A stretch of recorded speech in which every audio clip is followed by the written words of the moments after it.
Om Agyanatimirandasya Gyananjanam Shalakaya Chaksurun Militam Yena Tasmai Shri Gurave Namaha Gurave Gaura Chandraya Radhikaya Stadalaye Krishnaya Krishna Bhaktaya Tadabhaktaya Namo Namaha Narayanam Gurum Vande Sharanyam Bhakta Bandhavam Gauramanovistam Purnam Radhadasyam Pradayakam Rupanugacharya Varyam Rupamanjari Preshtakam Patita Pavana Bandhavam Yugacharya Narayanam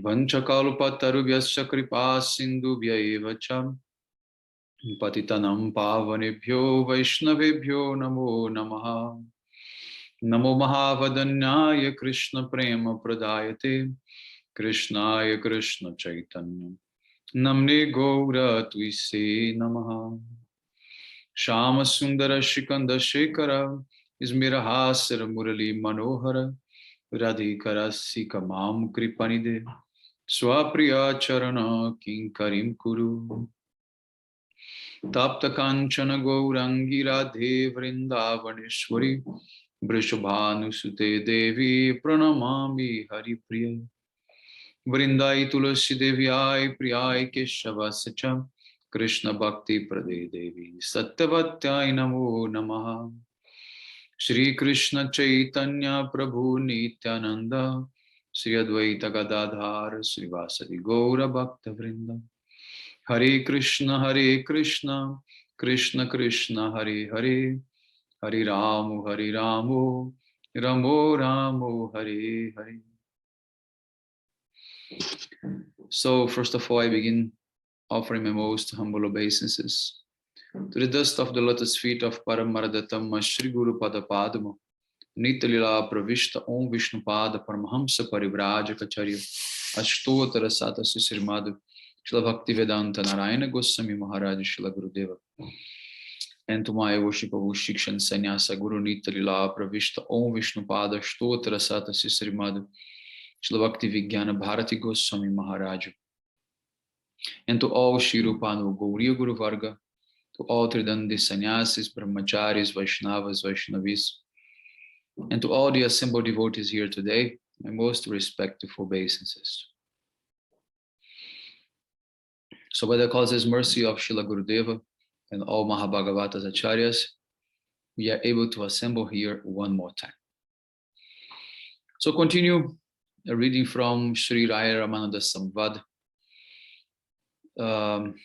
Last time we read about the three types of devotees described by Sri Havi Maharaj, who is one of the 9 Yogendras.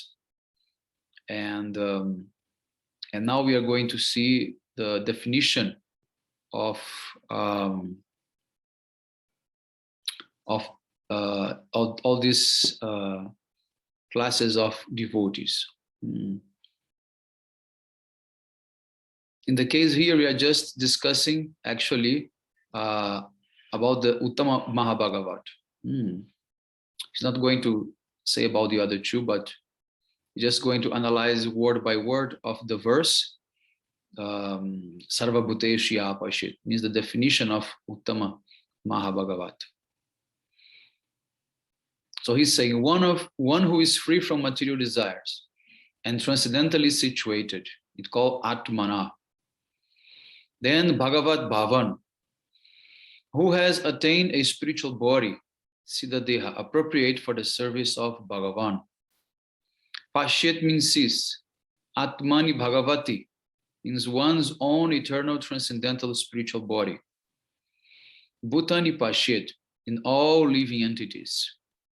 Jasarva Bhuteshu, all conscious entities contained within the moving and non-moving species of life.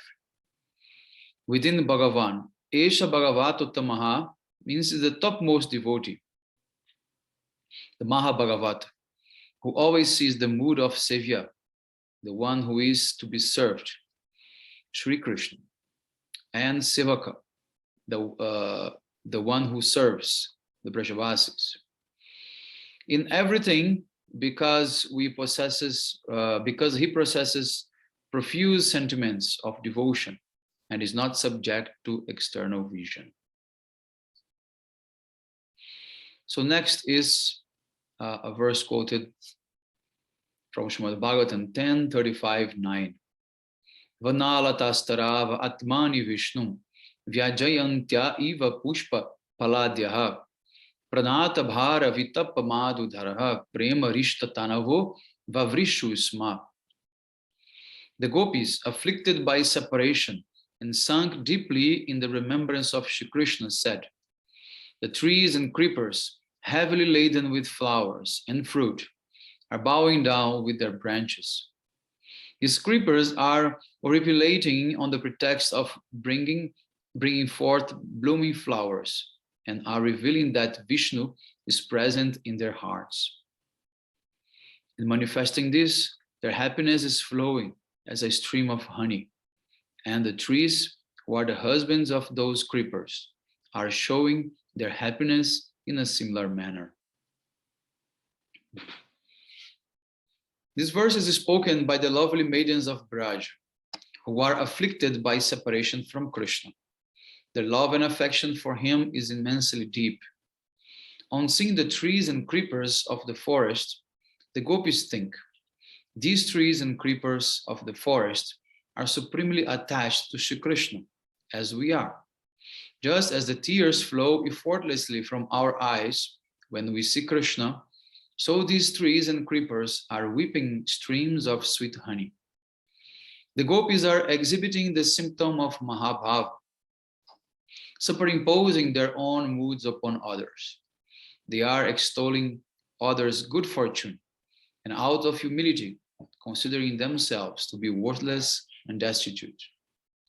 It is not that Bhagavan's qualities are not revealed in the heart of the gopis. Rather, they are attributing their own sweet and most desirable bhavas upon the trees and creepers and describing that. So now, what is the connection here? Previously, he had described the mood of a Mahabhagavat, that he's always seeing in the other living entities the same mood that he has in his heart, but he considers himself not having that mood. So now he's quoting the verse of gopis speaking about the great fortune of the creepers and and the trees who can offer their fruits to Krishna and bow down to him, and seeing them as great associates of Krishna, because that is the mood of the gopis as a Uttama Mahabhagavat. So the gopis, they look to all the living entities in Braja one by one, and they see how they are much more fortunate than them.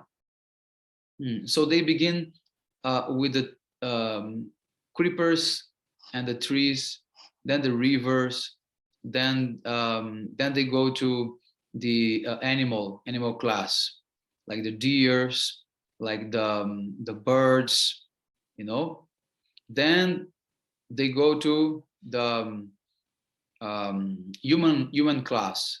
In human class, they begin with the Pulinda girl, that Aborigine girl, like the forest girl. And then like this, they go from one, level to another, increasing the rasas, then going to Dasya, then going to Sakya, then Vatsalya, like that. So this is to show how the gopis are in that level of Uttama Mahabhagavat. Okay?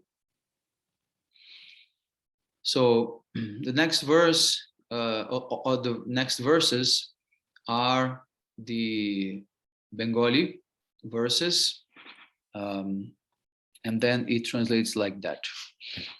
Sriman Mahaprabhu continued, my dear Ramananda, you have great prema for Shri Radha Krishna within your heart, and therefore you see them manifested everywhere. So Mahaprabhu is acknowledging this fact that Rai Ramananda is a Uttama Mahabhagavat.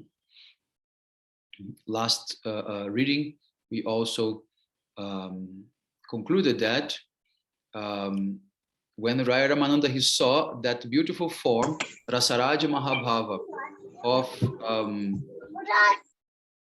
of Sri Chaitanya Mahaprabhu, then it means that Ramananda is able to access that because of his bhakti. So hearing this, Sri Ramananda Rai replied, "My dear Lord, please give up all this cleverness. Do not conceal your real form from me. In order to taste rasa, you have assumed the ecstasy and bodily complexion of Sri Radhika. Savoring prema is your supremely confidential business. Automatically, you have also filled the three worlds with prema. You have come here to deliver me. Why then are you still acting with cunning? What is this behavior of yours?" So Ramananda, he gets a little bit impatient because, he wants to speak things a little bit straight and not keep for him also any glories, because Mahaprabhu is glorifying him, but he don't want that. So then he becomes a little bit impatient. Then he speaks like this with Mahaprabhu. Stop doing this. What is this? What to say? Cunning behavior. So you are the one who is making everything possible. So why you are, putting me in that very high position?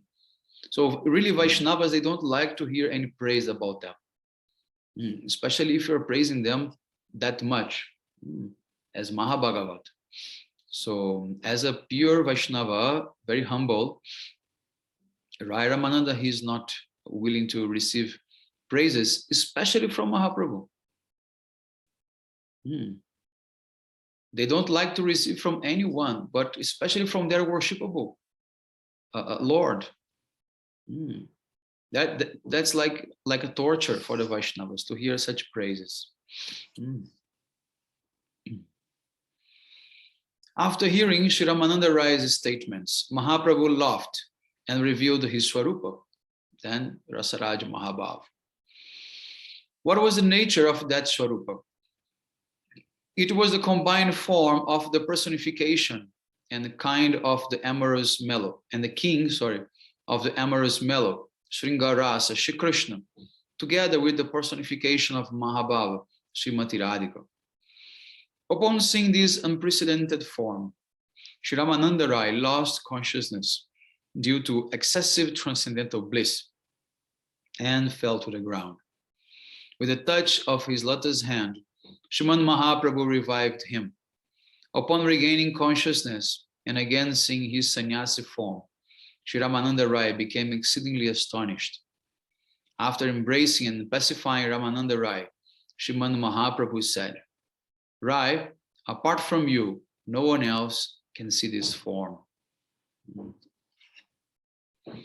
Sriman Mahaprabhu again said, "You know everything concerning my internal identity and the truth of my ambrosial activities. Therefore, I have shown my special form to you. Actually, my complexion is not golden, but by the touch of the body of Srimati Radhika, it has become golden.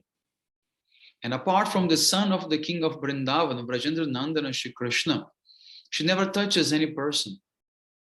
I am able to taste my own sweetness by making my mind and soul one with the mood of Srimati Radhika. Before you, I am not able to conceal anything about my true identity." Means he cannot hide anything from Ramananda Rai. "I definitely try to conceal myself from you, but because of the extremely powerful nature of your prema, I was unable to succeed in this. You have understood my internal form. You know who I am." Very beautiful statements of Shri Chaitanya Mahaprabhu. He says, "I could not hold my identity secret from you. Because of the power of your prema, I was like, forced. I was unable to refrain that." Just as we can give also another example. When Krishna, he leaves Rasa Lila, and he goes to a place called where's that place name? Paitagam, in Govardhan. Pentagram, right? Paitagam in Govardhan. So, and the gopis begin to search for him everywhere. So then suddenly, in order to hide from the gopis who are approaching him, he manifests the form of Narayana, 4 arms. And he just stands there. So the first group of gopis to approach are like the groups of like Chandravali and others, not like Radharani's group. And when they see Lord Narayan, instead of worshipping him or praising him, they actually stop and they pray to him, "Oh Lord Narayan, if you have seen Krishna, please show us the way so that we can find him." Okay, this is showing very good Gopi Bhava, of course. They have no attachment for Narayan at all, only for Krishna. But Krishna was there, manifesting that form, able to hold that form all the time. But as soon as the other group of Srimati Radhika are coming closer and closer, the breeze carrying the aroma from Srimati Radhika's body flies towards Krishna and touches his nostrils. Just by smelling Radharani's bodily fragrance, he begins to shake, and he's unable to keep that form as Narayana. Now automatically his 2-armed form as Shyamasundar again manifests. So that's an example also. Because of the power of Radharani's prema, Krishna cannot stand as Narayana in front of her. He can do in front of other gopis, but not in front of her. So same way, Mahaprabhu is giving this type of example here. Ramananda Rai could understand very well that Sriman Mahaprabhu was certainly Brajendra Nandana, Sri Shyama Sundar. In Braja, Shri Krishna could not taste the Madanakya Mahabhava of Srimati Radhika. And for this reason, he became Sri Gauranga by taking her bhava and complexion and came to this world. Why Krishna could not taste that? Because he was only in his position as Vishai Tattva, means as the enjoyer. But he wanted to taste the other side of the servants, of the Ashray Tattva, means the abode of bhakti, which is Srimati Radhika. By Sri Gauranga's mercy, Sri Ramananda Rai now remembered his factual position or his previous birth as Sri Vishaka Sakhi, who is qualified for the darshan of Rasaraja Sri Krishna and Mahabhava Sri Radha. Means he's saying Ramananda Rai is Vishaka Devi. Bhagavan is the crass Jew of the clever, but the devotee is more clever still. It does not please Bhagavan to defeat his devotee. Rather, he is very pleased to be defeated by the devotee. Shri Ramananda Rai detected Mahaprabhu's deception in concealing himself and defeated him, thus forcing him to reveal his form as Gopendra Sutta, the son of the king of the cowherds, Shri Krishna. So again and again, you can see how they're saying that the real form of Mahaprabhu is Krishna. Again, he's saying here. So Sriman Ramananda Rai did not fall unconscious upon seeing the sannyasi form of Mahaprabhu or upon seeing his form as Sri Brajendra Nandana play upon the flute. But he did fall into a swoon when he saw the combined form of Rasaraja Shri Krishna and Mahabhava Shri Radha. This is as it should be. Shri Vishaka becomes exceedingly blissful upon seeing the form of Shri Krishna, as well as the form of Shri Radha. However, seeing their combined form caused her to be so overwhelmed with bhav that it became extremely difficult for her to maintain her equanimity, and she lost consciousness. In fact, this form as Rasaraja Mahabhav is the essence of all the qualities of all the incarnations of the Supreme Personality of Godhead. It is said that both Brajendra Nandana Shri Krishna and Shri Gauranga Mahaprabhu are the very essence of Godhead. But how has this duality come about in the Supreme Lord? Means how the Supreme Lord, which is undivided, like Akhanda, can be two, right? So Shri Krishna and Shri Gaura are not separate tattvas, rather they are one. Externally, Shri Gaur is golden due to accepting Shri Radha's sentiments and complexion. But internally, he is Krishna. In much the same way that is in his manifest pastimes. Shri Krishna assumed various disguises, such as a lady florist, a doctor, and a lady Bengal peddler, thus performing his pastimes of disguised identity. Likewise, he has assumed the form of Shri Gaura Sundar, concealing his internal form in order to taste Mahabhava. He covered his opulence and displayed his sannyasi form. The mood of the Vishaya, the enjoyer, the object of the devotee's prema, is prominent in Shri Krishna, the king of the transcendental amorous mellow. Whereas in Sriman Mahaprabhu, where the blackish boy of Krishna is covered by the golden complexion of Shri Radha, whose very nature consists of the highest ecstasy of Madanakya Mahabhav. The prominent mood is of the ashray, or the enjoyed, the receptacle of prema for Bhagavan. So Krishna is going to the other side, in the form of Chaitanya Mahaprabhu.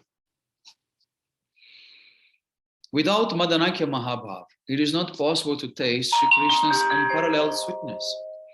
Each and every one of Shri Krishna's limbs is covered by the limbs of Shri Radha. Factually, the complexion of Shri Krishna's body is not golden. It is simply because each one of his limbs is covered by the golden limbs of Shri Radha that he is seen as having a fair complexion. Both Shri Gaura and Shri Krishna are the self-same Krishna, and both are the enjoyers of Sambhoga Rasa, means the happiness of meeting, which means that both are the enjoyers, or Vishaya Vigraha. Furthermore, taking shelter of the golden complexion and sentiments of the Ashray Vigraha Shri Radha in the mood of separation, or Viplaramba Rasa, then Shri Krishna is Shri Krishna Chaitanya. Dhirlalita Nayaka, Shri Nandanandana. Dhirlalita means the hero is characterized by skill in amorous pastimes, fresh youthfulness, expertise in humor, the absence of anxiety, and submission to his beloveds. Submission to his beloveds means submission to Srimati Radhika. So, in this way, Krishna is called Dhirlalita Nayaka.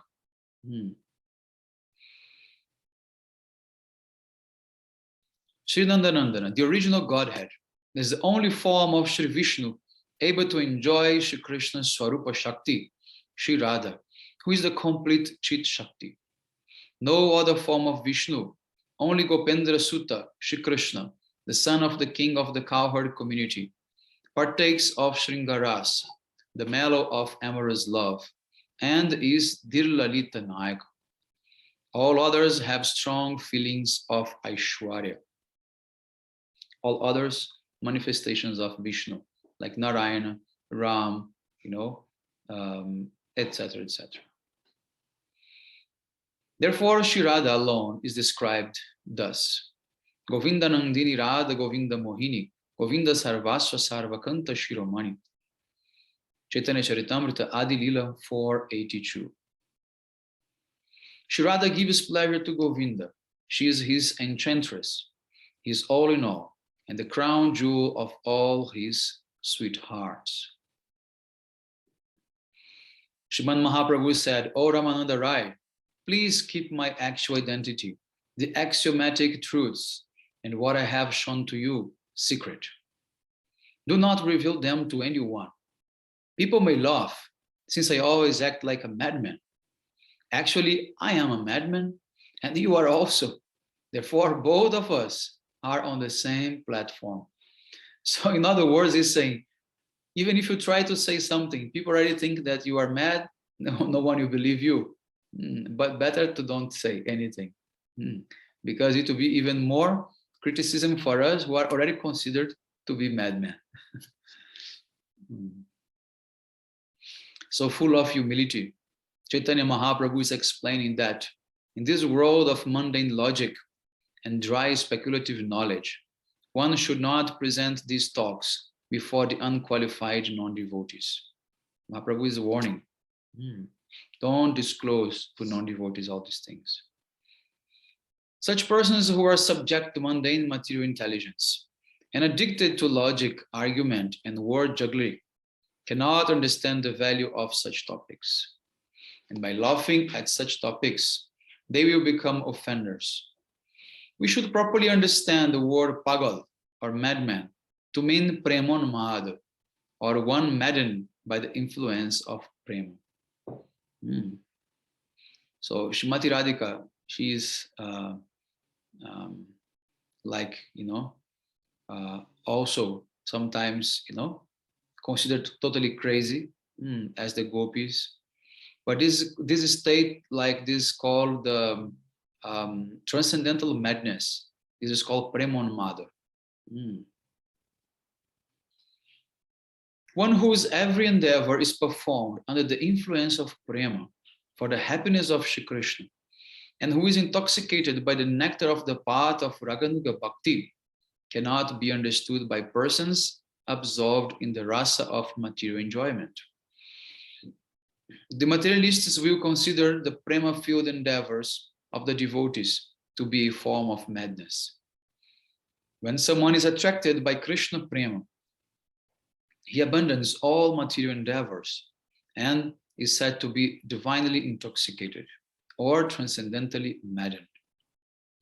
Sriman Mahaprabhu declared, "O Ramananda, you are seeing me as a separate golden person, but I am not. I am Brajendra Nandana Shri Krishna. My mood as Gaura has come about by the touch of the body of Srimati Radhika, and it is eternal." Whoever is able to understand the basic truth of Shri Krishna Chaitanya and of Shri Radha Krishna can, by the mercy of Shri Swarupa Goswami, be enabled to obtain eternal service according to his actual eternal form.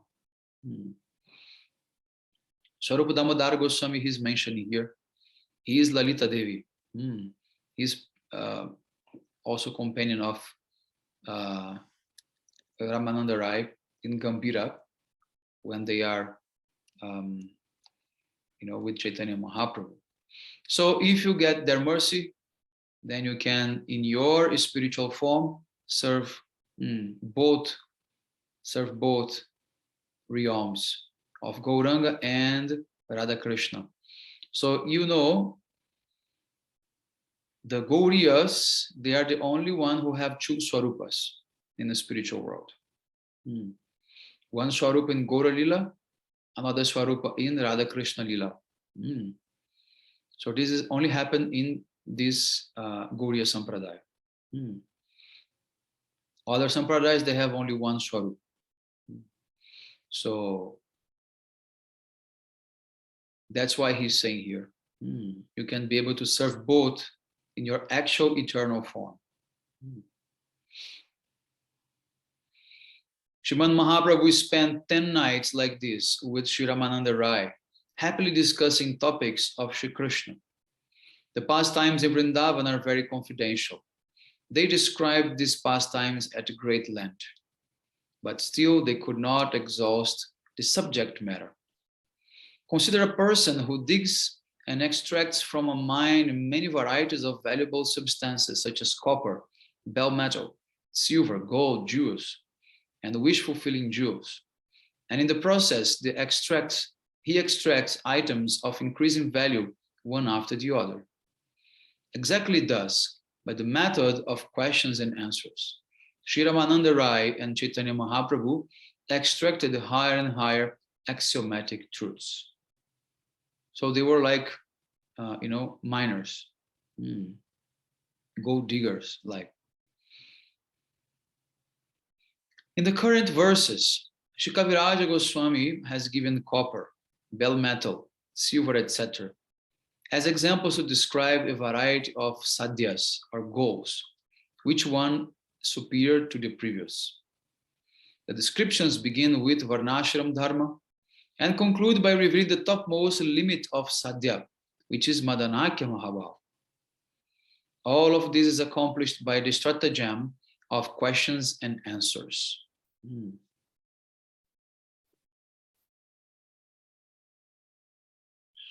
Shantadasya, Sakyavatsalya, and Madhurya Rasas are compared to copper, bell metal, silver, gold, and Chintamani jewels, respectively. In Vrindavan, the water of Yamuna, the sand of the river banks, the Kadamba trees, cows, sticks, and flutes are all manifestations of Shantarasa. Chitraka, Patraka, Raktaka, and others are embodiments of Dasaras. Dhamma, Sridhamma, Subal, and others are embodiments of Sakyaras. Srinanda and Jashoda are embodiments of Vatsalya Ras. Lastly, Shirada, Lalita, and the other gopis of Braja are wealthy in their own respective bhavas in Madhurya Ras. Starting from copper, the succeeding metals increase in value through bell metal and silver to gold. In the same way, from the initial sadhya of Varnashram Dharma, there is an incremental scale of bhakti in terms of superiority. So they went from like in gradation, like step by step, they were climbing these very high stairs of sadhana bhajan.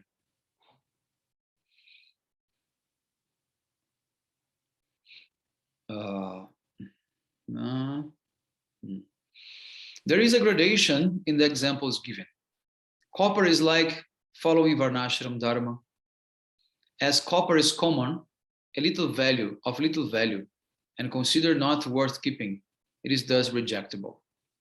This Varnashram Dharma is within the category of Arupa Siddha Bhakti, an activity which is not in itself composed of Bhakti, but is termed Bhakti.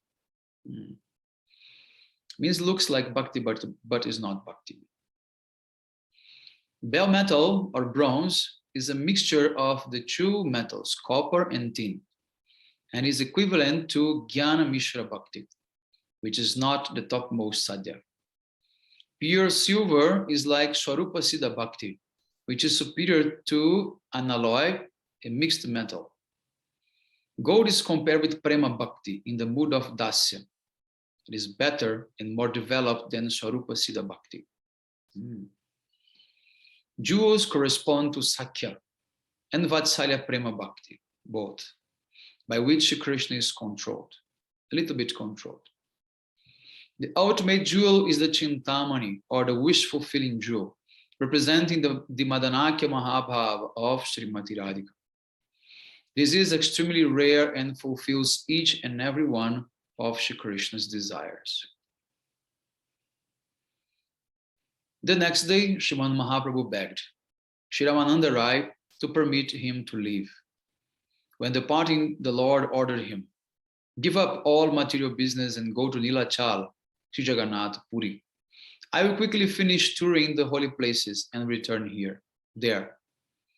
The two of us shall remain together at Nilachal and happily pass our time discussing topics of Shri Krishna." Saying this, Sriman Mahaprabhu then embraced Shri Ramananda Rai, and after sending him back to his home, the Lord also left there in order to take rest. After rising from bed the next morning, Mahaprabhu had darshan of Hanuman, and after offering him obeisances, the Lord departed for South India to continue his tour of the holy places. After this, he arrived in Vidyapur, where all the residents follow different religious persuasions. But after seeing Srimad Mahaprabhu, they gave up their own philosophies and became Vaishnavas. On the other hand, Sri Ramananda Rai was so overwhelmed in separation from the Lord that he gave up all his material affairs and became completely immersed in meditation upon him. Srila Kaviraja Goswami explains here, I have briefly described the meeting between Chaitanya Mahaprabhu and Ramananda Rai. No one can actually describe this meeting completely. It is even impossible for Bhagavan Sri Sheshanaga, means the thousand hoods serpent, Anantashesh, who has thousands of mouths. Srila Bhaktivinoda Thakur describes that the worship of Hanuman is performed in Vidyanagar. He is the deity of that village. And after offering his respects to him, Sriman Mahaprabhu continued on his tour of the holy places in South India. The character and activities of Sri Chaitanya Mahaprabhu are just like condensed milk, and the character of Ramananda Rai is like sweet sugar candy. Mixing them together produces a supremely sweet substance. These pastimes, or the pastimes of Sri Radha Krishna, are like adding camphor. One who is able to taste this substance is most fortunate. Anyone who even once receives this through the doorway of the ears becomes greedy to relish it further still, and his ears will never want to stop hearing it. By hearing the talks between Ramananda Rai and Chaitanya Mahaprabhu, one becomes enlightened with the complete transcendental knowledge of Rasa Tattva, the mellows of Sri Radha Krishna's pastimes, and he can achieve Prema Bhakti for the divine couple's lotus feet. The activities of Sri Chaitanya Mahaprabhu are supremely confidential, and this confidential knowledge is received only by submissive hearing. Do not allow your mind to make any type of speculation in this regard, and hear these talks with full faith. So we are very fortunate because we got to hear this through this book, through Srila Gurudev, through Srila Bhaktivinoda Thakur, and Srila Kaviraja Goswami. So now we have to pray so that this type of greed will come in our heart, so that we will desire to hear, deeper and deeper. This part of Sriman Mahaprabhu's pastimes is most deep and confidential. One who has faith can achieve this, while it remains very far from those subject to faulty mundane logic. He who has accepted the lotus feet of Chaitanya Mahaprabhu, Sri Nityananda Prabhu, and Sri Advaita Acharya Prabhu as his all in all can attain this transcendental treasure of rasa. I, Srila Krishnadas Kaviraja Goswami, am offering millions and millions of obeisances to the lotus feet of Sri Ramananda Rai, from whose lotus mouth Sri Chaitanya Mahaprabhu has spread the wealth of Prema Rasa. This pastime of Sri Chaitanya Mahaprabhu's meeting with Sri Ramananda Rai has been described in accordance with the notebooks of Sri Swarupa Damodar. Desiring the mercy of the lotus feet of Sri Rupa and Sri Raghunatha Goswamis, I, Krishnadas, narrate this Sri Chaitanya Charitamritam. Gaura Premanande Hari Hari Bo. So thus ends the Sri Ramananda Rai's book with the blessings of Sri Kaviraja Goswami, that by hearing these narrations more and more, we will be able to develop this greed in our heart, so that we can dive very deeply in those sweet and lovely pastimes of Radha and Krishna and Chaitanya Mahaprabhu. Okay? Hare Krishna.